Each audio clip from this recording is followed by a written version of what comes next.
Hello, and welcome to Putting On Your Armor, how to push back against ableist stigma and in everyday life. I am Eva Kate, and it is my extreme pleasure to host this session. Let me tell you at the beginning, if you have a question, go to the Q&A and your questions will be answered at the end of the presentation. So I met our guest today, Dr. Joseph Stramando, approximately 5 years ago. It was at a conference at the University of Pennsylvania Medical School, and the subject was disability and bioethics. You couldn't miss Dr. Stramando, not because of the expert maneuvering of his wheelchair through a rather packed room, but because of his buoyant attitude, his huge smile and hearty laugh. At that conference, if I recall, Joe, you were followed around by cameras that were filming you in action, or I think it was some TV program. I am fortunate enough to know Dr. Stramando because we both are philosophers working in the area of bioethics and disability. Bioethics and philosophy are two areas of knowledge that often seem oblivious to the fact that 15% of the global population live with some form of disability. Because public health policies, medical research, clinical treatment, and attitudes are all informed by biomedicine, this work is of particular importance. And Dr. Stramando is on the front lines of these discussions. Many of our PURA parents were interested in hearing from a person with a disability who can articulate what our children are unable to do. Something about what it's like to live with a disability in an ableist society. Now, before this, you may not have heard of a thing called ableism, though you may have, but you've certainly experienced it. When you walk down the street and people stare, when people try to be helpful in all the wrong ways, when doctors or nurses don't know how to talk or to approach your child, or somehow think treating your child is a little less important, when people say in a tragic tone of voice, "Oh, I'm so sorry," when you tell them about your delightful, beautiful, pure, perfect child. Our children aren't tragedies and shouldn't be treated as such. And being the parent of a PURA child, while sometimes difficult, is not a misery to be pitied. These intrusions into our lives are confusing at best, infuriating at worst. Because of his work and his rich, full life lived as a disabled person, I cannot think of a better person to help us think through these matters. So now let me formally introduce you to Joseph Stramando. Dr. Stramando, whose pronouns are him, his, he, him, his, is an associate professor of philosophy and director of the Institute for Ethics and Public Affairs at the San Diego State University. In addition, for the 22-23 academic year, Dr. Stramando will hold the Hubert Mader Visiting Professorship in Bioethics at the Albert Nagy Center for the Healthcare Ethics at the St. Louis University. His research focuses on the intersection of biomedical ethics and philosophy of disability. Namely, he's concerned with how bioethics can be reframed by centering the lives of and experiences of people with disabilities as a crucial source of moral knowledge that should guide clinical practice, biomedical research, and health policy. He's published scholarship on topics ranging from informed consent, procedures to reproductive ethics, to pandemic triage protocols, to assistive neurotechnology. He's devoting most of his present research to developing a book manuscript that is tentatively entitled The Ethics of Choosing Disability. Dr. Stramando currently serves as the co-president of the board of directors for the Society for Disability Studies, and has a long history, as he says, of moonlighting as a disability activist with state, local, and national organizations. Again, it's a great pleasure to have you, and Dr. Trustamando, and I want to remind the audience to please put your questions in the Q&A.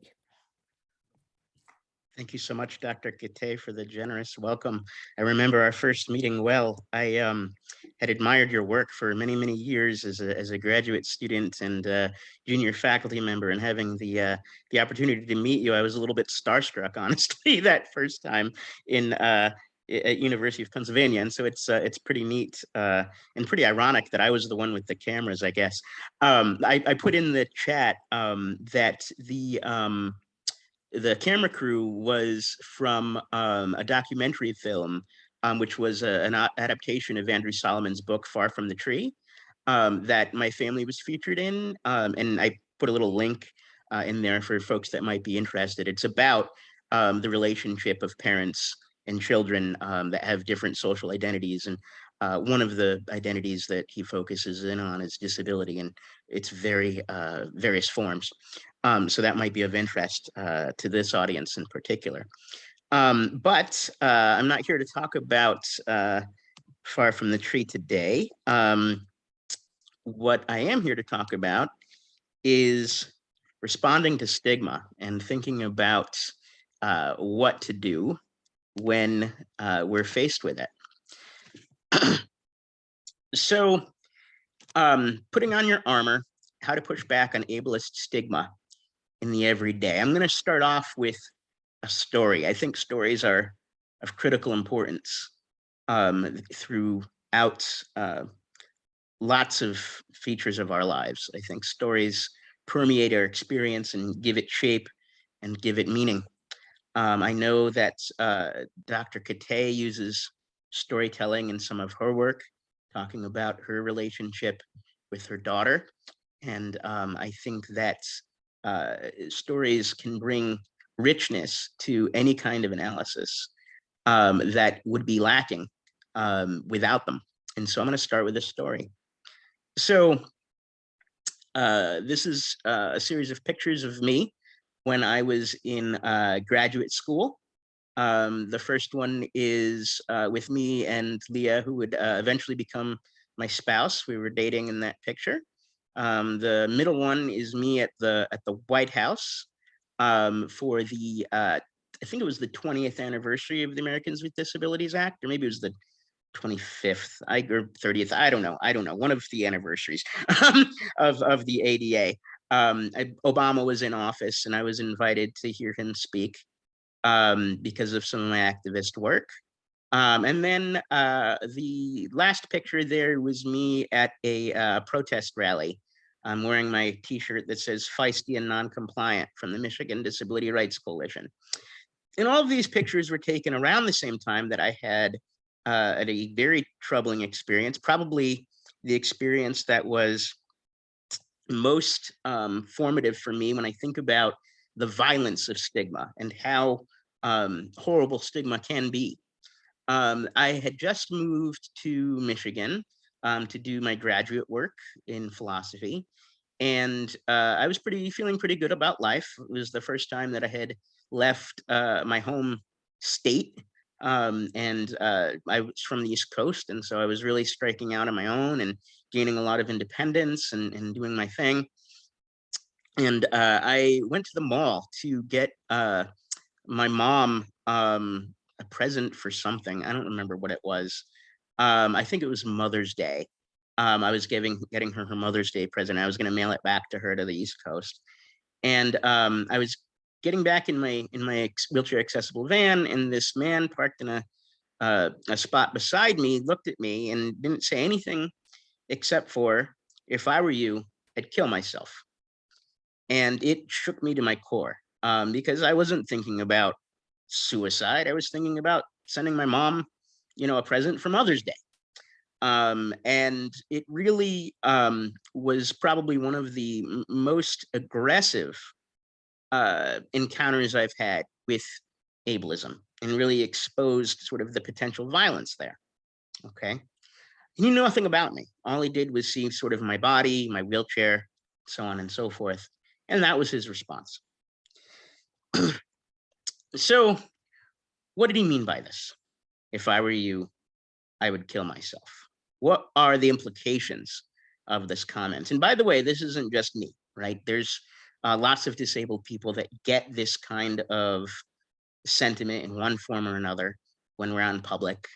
I know that there is a great biography by the author Riva Lair called Golem Girl that I highly recommend. And she describes being out again at the mall, I think, actually buying a suit to go on a job interview. And somebody says the same thing. If I were you, I would kill myself, to her. And so this is something that is fairly common in the everyday experience of people with especially very obvious physical disabilities or other kinds of disabilities that are clearly present and not invisible, so to speak. So I think there are some assumptions here that sort of underlie this comment. The first is that disability causes suffering, and that suffering is inevitable and something that no one can do anything about. So it's inevitable and intractable. Okay. I think the second assumption is just sort of a riff on this first one, right? That the intractable nature of the suffering of disability means that the individual can't do anything about it and the society can't do anything about it. It's just, it always is and always will be a life of despair and suffering. And so in response to that, it's often assumed that it is brave to live with a disability, right? I don't think that that person saying that to me meant that I should, in fact, go kill myself, right? I think what he was saying is, well, you're pretty brave, right? If I were you, I would just end it, but you're out here at the mall, right? And so there's this undertone of the stereotype about bravery that's sort of packed in there as well. I think there's another assumption that people that are disabled deserve pity because that's the best anybody else can do in response to that suffering, right? We can't change it in any way, and so what we can offer is a form of pity. Okay. And then finally, I want to just sort of notice that this story illustrates, and I think there's other illustrations of this phenomenon, that pity can be closely tied to violence. And that's because people want to erase what they're uncomfortable with, what they can't fix. Okay. So when I was invited to come and speak with you all, I was thinking about how I would approach this, because what I heard about PURA from Eva Kate and from others involved with the conference, my experience of disability is quite different than the experiences of folks with this disability, right? And I think that that is true across the board, right?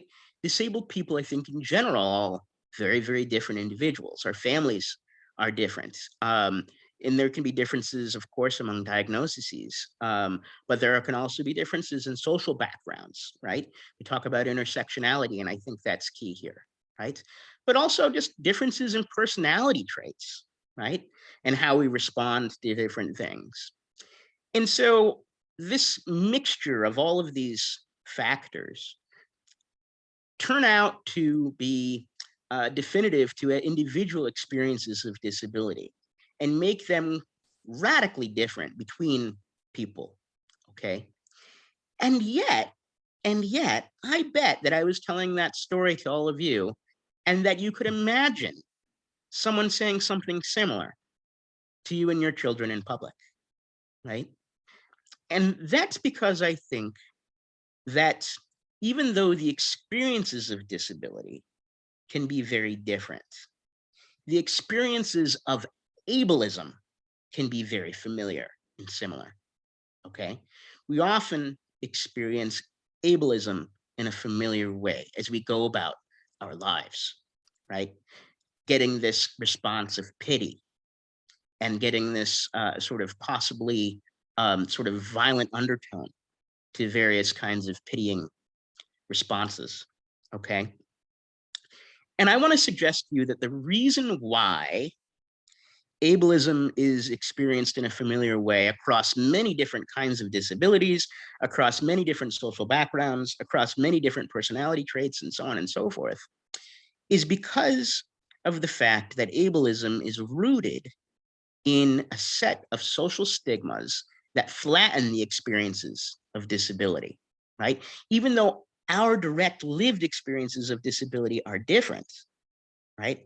The public's perception of those experiences are similar because these stigmas flatten them and turn them all into sort of stereotypical narratives in one way or the other, okay? And so they try to interact with us very dissimilar people in a way that is similarly disrespectful to who we are, okay? So I want to try to describe some of that, okay? I'm going to start by talking about what is stigma.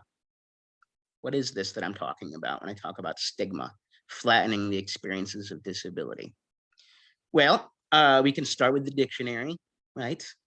That's a good starting point when you want to define a word and think about a word. And this, by the way, this is what philosophers do, right?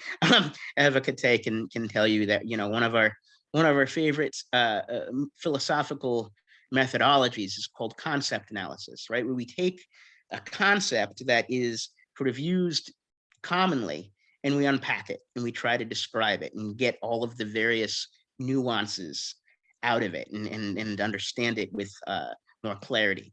Okay. And so that's what I'm doing here with the concept of stigma. Well, using as our starting point these sort of simple definitions from a dictionary, we have Merriam-Webster, which calls stigma a mark of shame or discredit. The Cambridge Dictionary says it's a strong feeling of disapproval that most people in a society have about something, especially when it is unfair. Okay. And then finally, we have dictionary.com. We can't leave out the World Wide Web here. And it says that stigma is a mark of disgrace or infamy, a stain or reproach as on one's reputation. So Irving Goffman isn't a philosopher, but he is a famous sociologist who literally wrote the book on stigma. And his sort of definition, as well as you can capture it anyway in one slide, is pointing out more the effects of stigma, not just what it is, but what it does, okay? And so his definition says that stigma is the situation of the individual who is disqualified from full social acceptance. And so you can see how bits of all of these definitions may resonate with you, right? May resonate with you as the parents of disabled children, as you move out into the world and as you are with them and encountering others that stigmatize you both, okay? So what are some of the characteristics of this or these stigmas? Well, one thing to note, there, you know, it's not just a coincidence that Irving Goffman was a sociologist, right? Stigma is social. There is never a stigma that exists just for one person, right? It can be experienced as an individual harm, right? You can sort of say to yourself, I must be the only one going through this right now, right? Or you can even think to yourself that you know, stigma is something that is targeting you specifically as opposed to other folks, right? But the fact of the matter is that stigma is inherently social. There must be a group that is doing the stigmatizing and at least one person, but usually more, who is stigmatized, right? You don't stigmatize yourself, right? You might have shame, right? You might feel shame, and that might be an individualized thing. But stigma is always a social phenomenon, a relationship of at least two people, right? Where one is stigmatizing the other, or one group is stigmatizing the other, okay? The next thing to know about stigma is that it does harm, right? And this is some of what we're going to be talking about today. Stigma restricts who a person can be and what they can do. And there's so many examples of this all over the place, right? There might be, a stigma around, I don't know, a stigma around, here's a good one, a stigma around disabled people being in positions of authority, right? You might go to church on Sundays, right? And or temple or whatever, and you might go into the building and you might notice that there are, uh, you know, uh, seats removed for wheelchairs, right? Or seats reserved up front for folks that use canes or walkers or something, right? And so you might say, "Oh, how progressive, right? This is a an accessible space of worship." But you might also notice that the pulpit is inaccessible, right? That the altar is inaccessible, that the position of authority where someone would speak the truth, right, is inaccessible. And that's because these stigmas that restrict who a person can be and what they can do. The assumption is that disabled people aren't authority figures, right? And this is not just true, and I don't want to be knocking religion, right? This is true across the board. This is true in many university classrooms, right? I learned this the first time I went to go teach in graduate school. I was teaching my first course, and I showed up, and the space was accessible for students, right? There was a space at the back of the room with a table for a chair user like myself, but the space at which the instructor would actually be giving the lecture, completely inaccessible, up a flight of stairs, right? So it does harm by restricting who a person is and what they can do, okay? Now, stigma is also usually wrong. I put usually in here because philosophers like to hedge our bets, right? There might be some stigmas that aren't wrong, right? For instance, we might have a strong stigma against being a neo-Nazi, right? And I wouldn't say that that's wrong. I think we should stigmatize being a neo-Nazi, right? But stigmas are usually wrong, right? They usually do harms unfairly or unjustly without good reason. And I would say that the ableist stigmas that we're talking about today fit into that category pretty clearly, okay? And then finally, I want to suggest that stigmas are usually rooted in a story, right? I told a little bit of a story at the beginning, right, of this talk, but I think that in general, stigmas are spread and maintained by the repetition of simple but widely told stories about who a person is with certain kinds of social characteristics, what we can expect from them, who they should be allowed to be, and what they should be allowed to do. Okay. So here are some stigmas about disability, some stigmatizing stories. Okay. First, there is the saint or cherub story, right? Or my mentor, Hilda Lindemann, who Eva Kate knows well, as a philosopher that I'm drawing a lot upon here. I didn't cite her just because of the audience and so on, but she uses this term master narrative to describe these stigmatizing stories that do harm unfairly, right? And so one of the master narratives around disability is that disabled people and sometimes our families are saintly, right? We're cherubs. Disabled people are innocent, childlike, angels, okay? We are made good and kind by our suffering. and we bear that with grace. Right now, the fact of the matter is that we aren't necessarily good or kind. Right? There are a lot of grouchy disabled people. There are a lot of depressed disabled people. There are a lot of angry disabled people. Right? And by squeezing us into this box of the saint or the cherub, it restricts us from being who we might otherwise be, right? And I think the same is true of parents, right? That a lot of times, I know growing up, my parents were regarded as saints just for having me, right? Just for raising me. Oh my gosh, you must be saints, right? And especially moms, they're saintly and happily sacrifice themselves for the good of their children. Now, this is damaging. This is a harmful narrative, because what if you don't want to sacrifice yourself for the good of your child, right? What if you want to balance the good of your child against the good of your other children, or the good of yourself, God forbid, right? So even this, seemingly praiseworthy, stigmatizing story can do harm unfairly by forcing someone to be a certain way and removing from them options of who they might otherwise need to be. Okay. In contrast to that's Tiny Tim, right? We all recognize Tiny Tim. He's sort of the quintessential saint or cherub disabled person.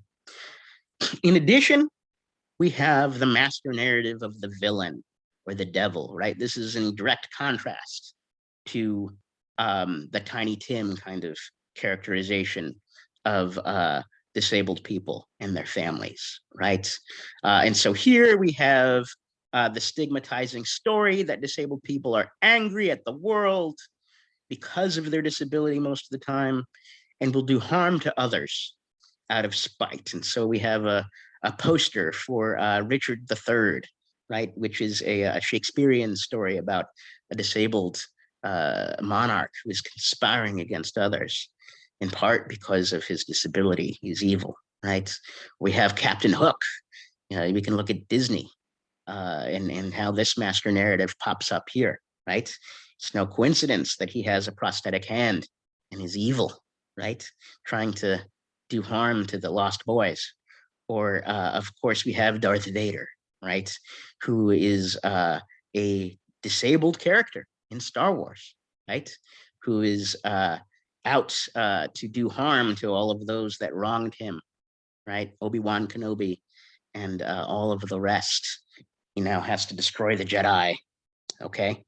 But I think this is also true for parents sometimes, right? That parents can be regarded as unreasonably angry, right? If you are having a hard time trying to advocate for your child to get them what they need, you can be characterized as villainous, as just angry because you were dealt a bad lot in life, right? And so you're angry at the world, okay? And so parents of disabled people can also be villainized, okay? Then there's the superhero, sometimes referred to as the super crip. I use superhero here because I want it to be able to apply to families and not just disabled people themselves, right? But a lot of times, and I get this one all the time, right? Disabled people are an inspiration. They're superhumans and deserve excessive praise just for existing, right? Just for going to the store and buying a loaf of bread. Oh my gosh, right? And this does harm because it shows the extremely low expectations that the rest of society has for disabled folks and for their families, right? If you have very low expectations, then if you see someone doing something that's just sort of typical and normal and every day, then wow, that's just amazing, right? That's just extraordinary. But it speaks to how the standard view is that I should be in my house just wallowing in self-pity or something, right? And that's, it's surprising that I would be out on my own buying a loaf of bread, right? And so here is a picture of Oscar Pistorius.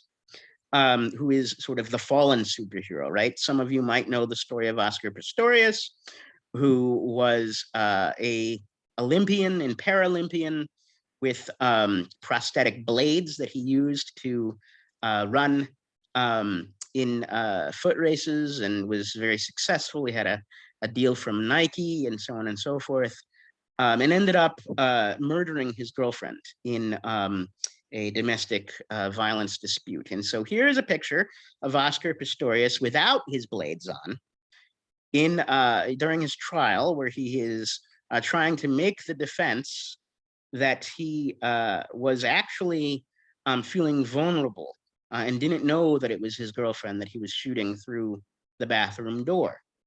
And so he felt vulnerable. He didn't have his prosthetics on. And so he was trying to defend himself from an intruder.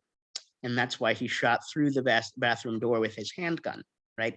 And so the reason why I have this picture here is I think he was trying to deliberately draw on the superhero story that stigmatizes disabled people, right? He's just doing something that for him is pretty much typical, right? Move around without your assistive device. When I'm at home, don't use my wheelchair. I scoot around on my bottom. And that's just normal. That's how I function. That's how I care for my kids. That's how I care for, myself and how I clean my house and how I make dinner and, just the normal everyday life of domesticity. And yet he was trying to use that as his defense, right? He was just sort of existing and he wanted praise for it. He wanted it to be his defense for murder, okay? And I want to say that perhaps even parents, especially moms, get this kind of, wow, you're amazing, right? You're out in public with your kid. You're a superhero, right? This is kind of a variation on the saint theme, right? And the reason why it's harmful is because it shows what very low expectations people have for even the families of disabled people. Of course, you're out with your kid. It's your right to be out with your kid and to exist in the world, right? It's a good thing that you're out with your kid, but it would be pretty horrific if you weren't able to be, if you didn't have the support and the resources to be, if you had to be locked in the house somewhere, right? And then finally, there's the human tragedy, right?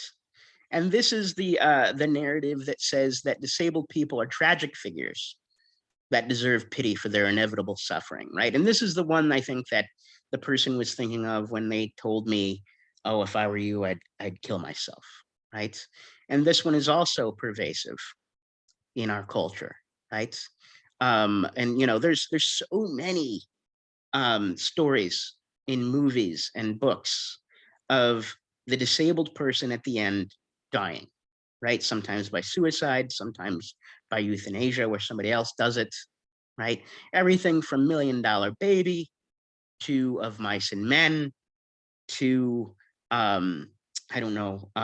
There was that new one with I can't think of it right now, but there's so many different examples. Almost every movie that you see with a disabled person in it, I'd say, well, not almost every, but probably about half end up with, in conclusion, them either being cured or dying, right?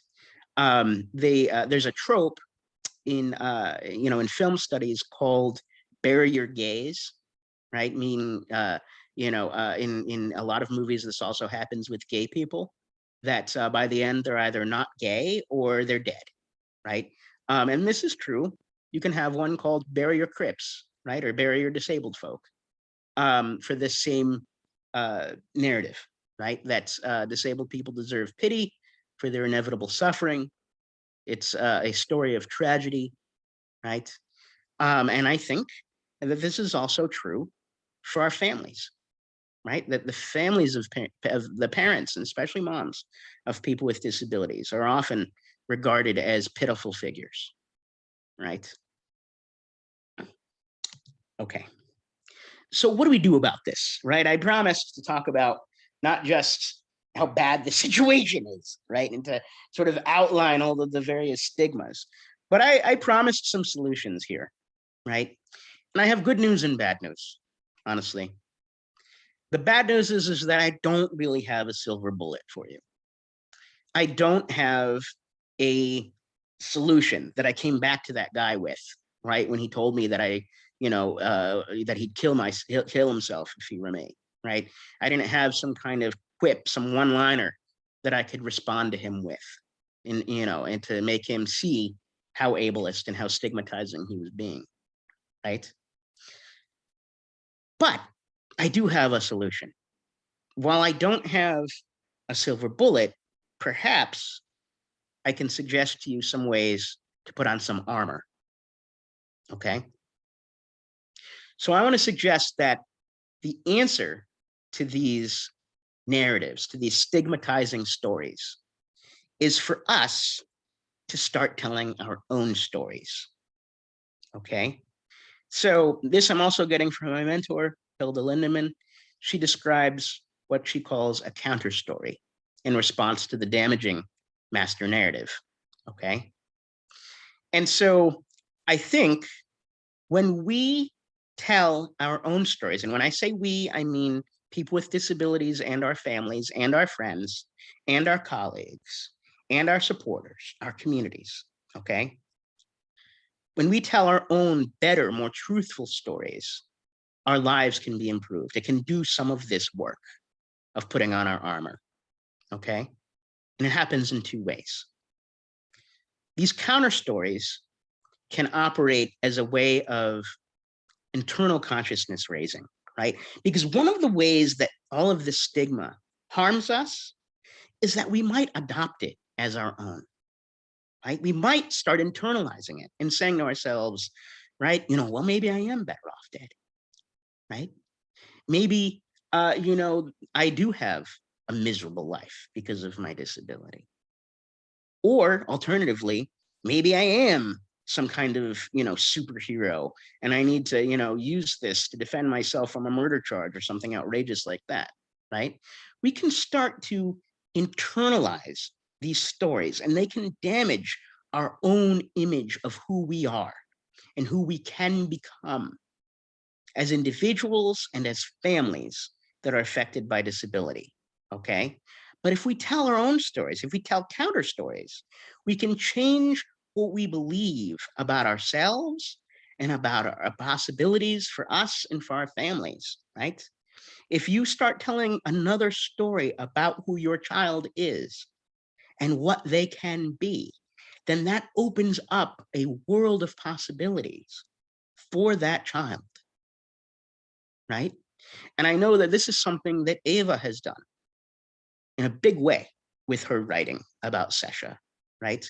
She has challenged the stories that are told about people like Sesha with intellectual disabilities and communication disabilities and pushed back against them. She hasn't adopted those bad narratives as things that she believed about Sesha and who she was and who she could become, right? She told another story, right? And so this brings us to our second thing that these counter stories can provide, a mode of resistance, right? Changing what others believe about us also helps. They open up possibilities for human flourishing, right? You can push back if we start repeating our counter stories as widely as we can to as many people as that will listen. Eventually, things can change, and these stigmatizing stories can start to lose their force. So let me unpack these two a little bit. I have a picture of a diary here, right? And so this is about the internal consciousness raising, right? Part of the problem with stigmatizing stories is that sometimes we start to believe them ourselves, okay? And so telling a better story can help disabled people and their families recognize the features of their own lives that restrict who they can be and what they can do, right?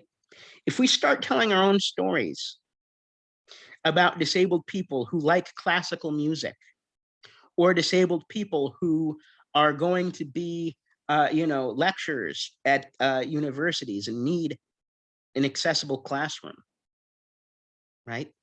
Then we start to believe these counter stories. They are our own answers, our own protection from the stigmatizing ones, right? In many ways, my parents helped me become who I am and flourish in the way I do because they told me a counter story from when I was very young about who I might become, right? And the features of my life that might be difficult because of these stigmatizing stories, and why those weren't true, and why I shouldn't accept them, but why I should be able to tell my own story, right? And so adopting a more truthful story about who we are gives us the capacity to see who we might become. And so my folks adopted this better counter story about who I was, right? When I was born, doctors had very, very little hope for who I might become, right? They told my parents to institutionalize me at a state school in North Carolina. I was born in the South, and my parents, didn't take that story of who I would become, right, and developed their own story of who I could be, right? And so it didn't end up defining me. And so adopting a more truthful story about who we are gives us the capacity to see who we might become, both as parents and as disabled people ourselves. Okay. In addition, we have this guy with his bullhorn, or his whatever you call that, trumpet, sound trumpet. It can also be a matter of social resistance. It's not only important because of us listening to and adopting the story of our resistance as our own, but also because of how we tell it to others and how it can transform those harmful, stigmatizing master narratives. Okay? Stigmatizing social stories can shape social structures and practices, right? Someone who thinks a disabled person is pitiful and better off dead isn't going to create policies and practices that protect their life, right? And so, we're not going to have things like equal access to scarce medical resources for someone with an intellectual disability, right? You're going to have discrimination when it comes to things like ICU care during a pandemic, or even when it comes to things like organ transplants, right? Because of this stereotype that someone with an intellectual disability is better off dead anyway. So why bother using these scarce resources, right? Or someone who thinks a parent of a disabled person is either a saint or a villain is going to much more easily dismiss their concerns about how a policy is making their life harder or their child's life worse. They're going to say, well, you're just angry. Or, what are you talking about? You're such a superhero, right? Of course you can handle this, and kill you with flattery, right? These stories have consequences for how we respond to harms, okay? And so changing these narratives and telling our own stories with counter stories to be less stigmatized can change oppressive social attitudes and the structures that produce harm over the long run, okay? And so what I want to sort of conclude with today is just the idea that both stories that seek to change our internal beliefs about who we are as disabled people and family members of disabled people, and those that strive to change how the world understands us, need some degree of uptake to be effective, right? If I'm just sort of wandering around, sort of trying to tell a story about who I am as a disabled person and as a disabled father or as a disabled professional, right? And there's no one else like me who's listening and who's validating my story and giving it uptake, I'm not going to get anywhere, right? I'm not going to get anywhere. Just as the stigmas are always relational and always involve sort of social uptake, right? The same is true for the counter story. Every story needs an audience. And so getting uptake validates that story, lets it take hold, both within your internal psyche and within sort of the social milieu, okay? And so that validation, for it to happen, requires an audience. And so this brings me to my set of concluding thoughts, right? Our community, right? This conference today and the communities that you build in your individual lives, right? Those can provide uptake. Those can be our audiences for our counter stories about who we are, who our children are, right? What lives we can have. They can validate what we know to be true about ourselves and our family members. They can amplify our stories to the wider world to help change things and to challenge these harmful, destructive stigmas, right? And so when I say community and I turn to its power, I'm talking about our extended family, our neighbors, our friends, our church, our colleagues, other parents and other disabled people, anyone who's like-minded and gives our stories space and sincere consideration and amplification count as our community. That can be our audience, okay? So finally, this is my last slide. We're about done. Like I promised, there's no silver bullet, but perhaps there is some armor. Here's one of my favorite Game of Thrones characters, Bran of Tarth, right? There's no easy way that I know of to diffuse ableist stigma when we encounter it, right? There's no easy way for, to just sort of come back with some kind of simple, pithy response to someone that says, if I were you, I'd kill myself, right? But we can still protect ourselves from the harms, right? We can still protect our families from the harms. And to do this, we have our counter stories. So in sum, these stories are our armor against the ableist stigma, okay? As we go out into the world. And our community is our armorer. They're the ones that help us build and forge this armor so that we can survive the ableism. And that's it. Thank you for your time. I think we'll have time for some questions. Yes, thank you. Thank you so much, Joe. That was even better than I expected it to be. I expected a lot.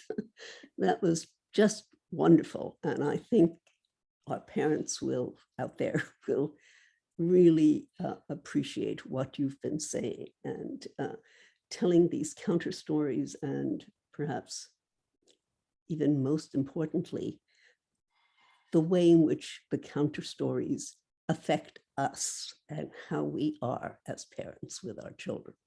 So thank you enormously. Questions, please. I would, so far no one has asked a question. We don't have any questions from the audience yet. A few comments. Thank you so much. I really appreciated your insights. I'm going to say this wrong. Estoy francamente impresionado. Muchas gracias y enhorabuena.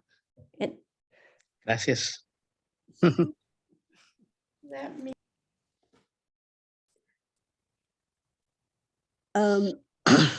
Perhaps I should start if there are no questions. Sure.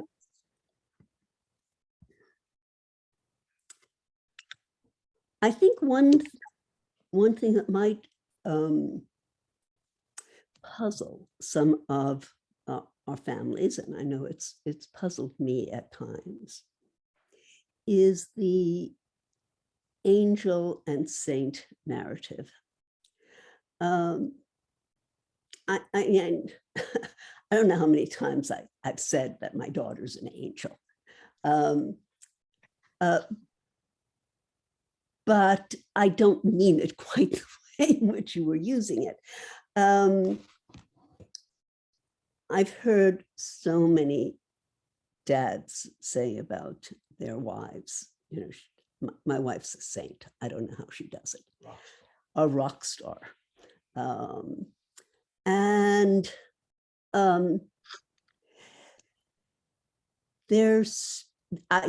really appreciate how you brought out what's stigmatizing about them. But in some way, there's also something enabling about it. I mean, when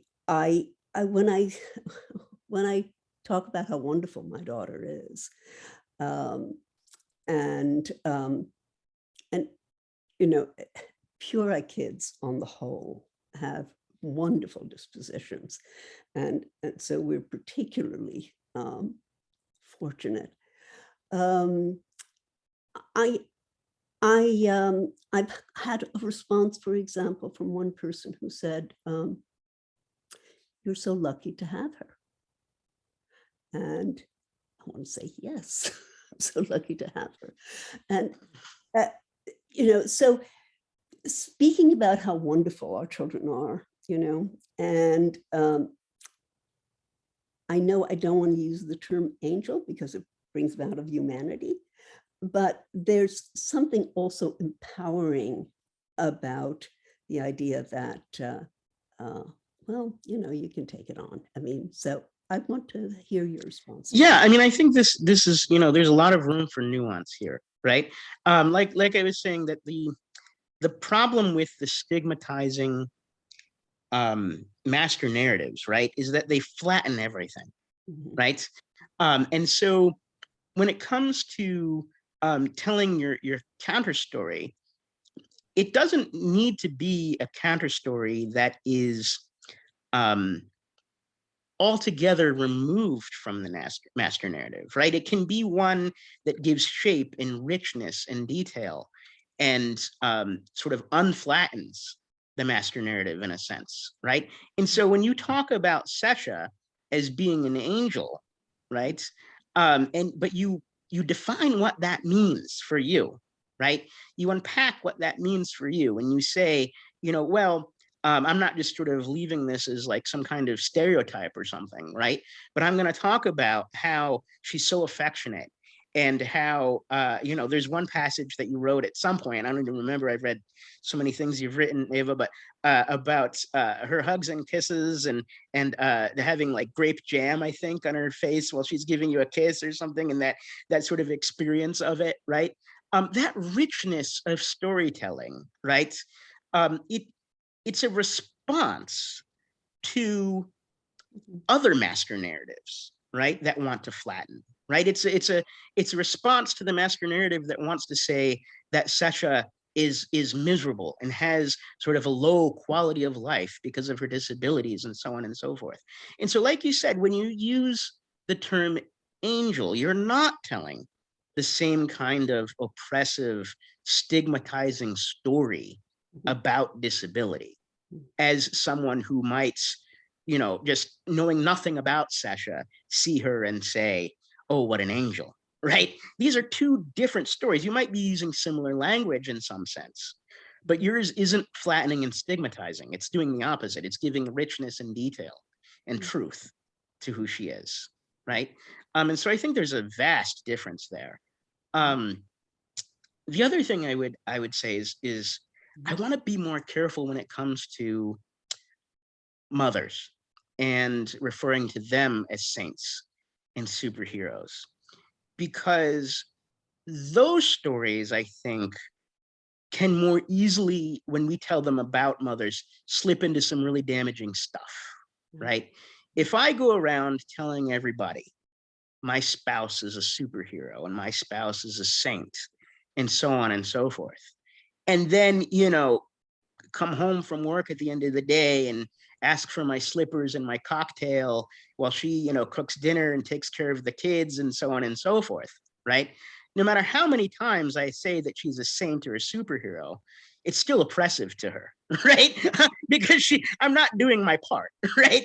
I'm not, if I'm calling her a superhero while neglecting my responsibilities as a caregiver and hoisting them onto her, that's messed up, right? And so I want to challenge any fathers in the audience to be really careful when they use that kind of language, right?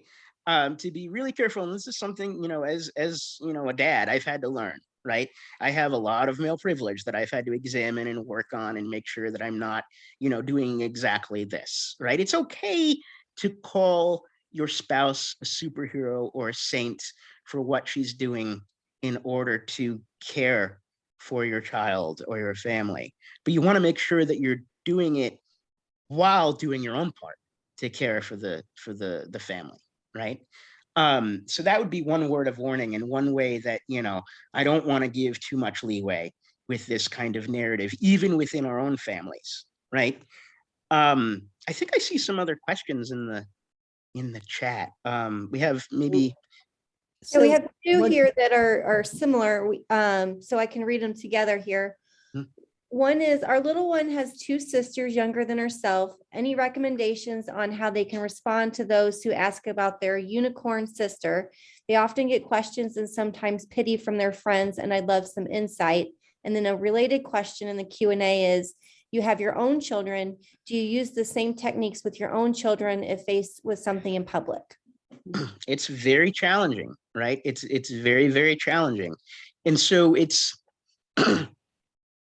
something that we talk to them about often, right? We talk to them about often because they're I have a almost 4-year-old who's going to be 4 in a couple weeks, and a 6-year-old. And we get these sort of stigmatizing things when we're out in public all the time, right? And they don't have any kind of visible disability themselves, but they are encountering this sort of stigma by association that a lot of your other kids might be encountering, or that you might be encountering. And so I think there's a really rich analogy here. And when I talk to them about it, I try to tell this counter story in ways that they can understand, right? I try to talk about how my wheelchair isn't a bad thing, but it's something that helps us, right? They ride on it with me as we go to the grocery store or as I take them to school, right? We'll play pretend where, we'll be pirates on our pirate ship as we're going, to the store, right? Or, we'll do whatever in order. I mean, it helps occupy them so that they're not, being ridiculous as a 4 and 6-year-old, but it also, helps destigmatize the chair and destigmatize the disability. So if somebody does respond to us with pity, it almost doesn't make sense to them, right? They're like, what are you talking about? Like, this is our pirate ship, and so it's that kind of thing that you need to find ways to do, right? And it's hard. It's really hard to think through strategies for doing that. And, they're starting to, get messages from other places. I know that, the other day, Hazel, our older one, said something to me like, oh, you can't do that because you're little. And I have dwarfism as one of my disabilities. And I said, well, is it because I'm little or because it's inaccessible? And we had a whole conversation about accessibility and what it means and how things could be differently so that I could do whatever it was that she was talking about, right?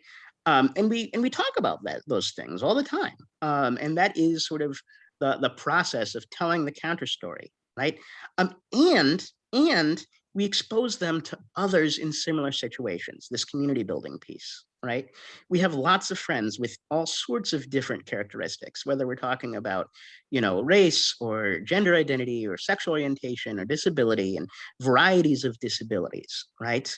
It's destigmatizing if they say, oh, well, daddy's just like, this other person that we're friends with, and that, it's not a big deal, right? And so if they know that they're not the only ones that have disability in their life, that's also super, super useful.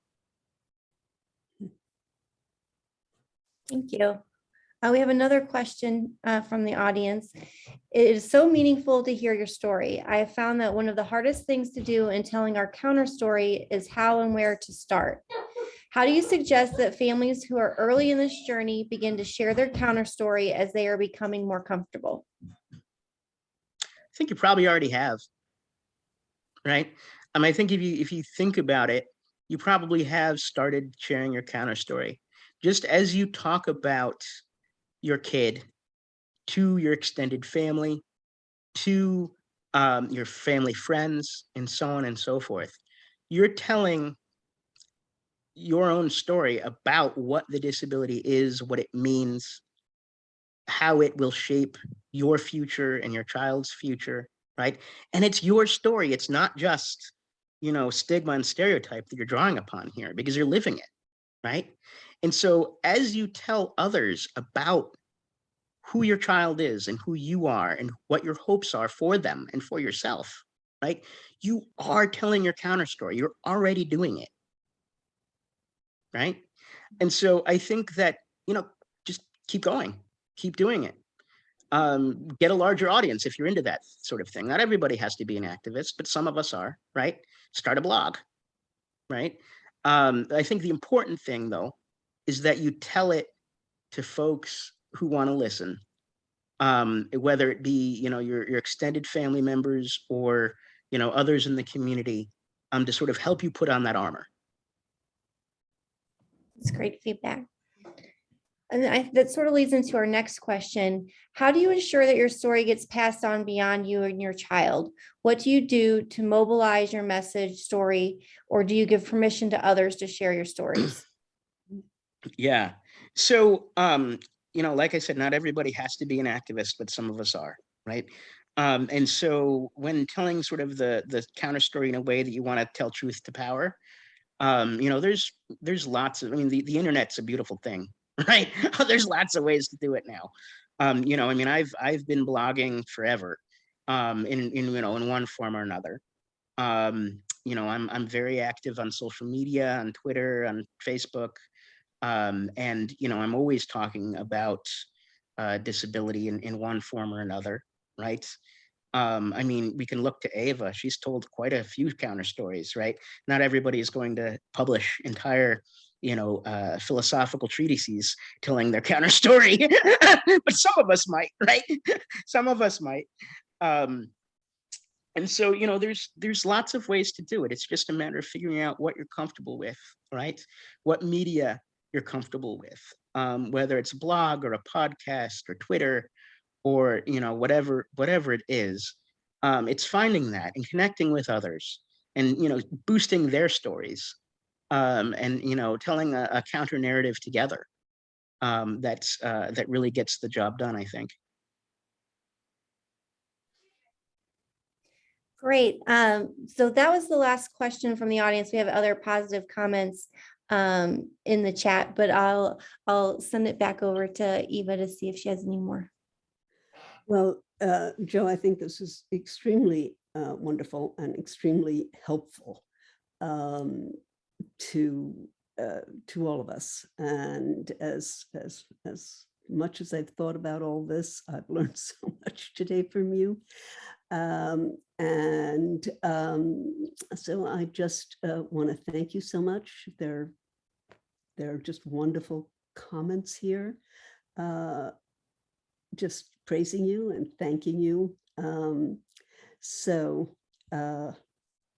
Again, many, many thanks. Well, thank you. I have to thank you all for your attention and for doing this work and for being allies and joining in this work of telling our counter stories together, right?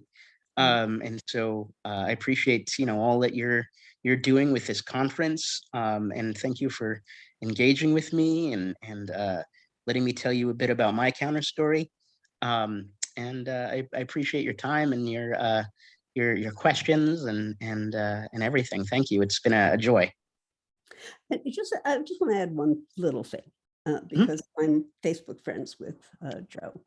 And, sometimes you tell your story It has nothing, it's nothing to do with disability. You're just telling us about your children. And you just have them up there and you have yourself up there. And without mentioning disability at all, it offers a counter story. Yeah. And so, Yeah. No, I mean, I think that's true, right? You can't help but tell a story about disability when you have a visible disability like myself. Every story is a story about disability in a sense, right? And so I think that's true. One of my good friends, the late Stacey Park Milburn, and anybody who is interested should Google her. She was a blogger and activist in the Bay Area who did incredible work around disability justice. But she used to say, live like an iconoclast. It was her saying that disabled people need to live like an iconoclast. In other words, sort of live for yourself and be out there breaking stereotypes just in the everyday, right? No matter what you're doing. And that, you can sort of tell a revolutionary story just by being yourself in some sense, right? And it's, you have to be careful because you don't want to slip back into that superhero kind of, damaging, stigmatizing narrative, right? That's not cool either. But I think there is some balance here, right? Just like the angel story, has some, truth to it if you tell it in the right way and don't exaggerate it and don't flatten experiences, right? I think that there is some truth also to this superhero one, right? If you tell it in the right way and you think about how disabled people are in a sense, telling a counter story just by going to the store to buy a loaf of bread or something, right? And also putting our experiences out to the public. well, we hope you enjoyed this wonderful, wonderful session. And please join us for the next session, which is a perfect follow-up to this one, building confidence and body language and communication skills. Thank you again, Joe. Bye-bye. Thank you. It's been a pleasure. Bye-bye, everybody.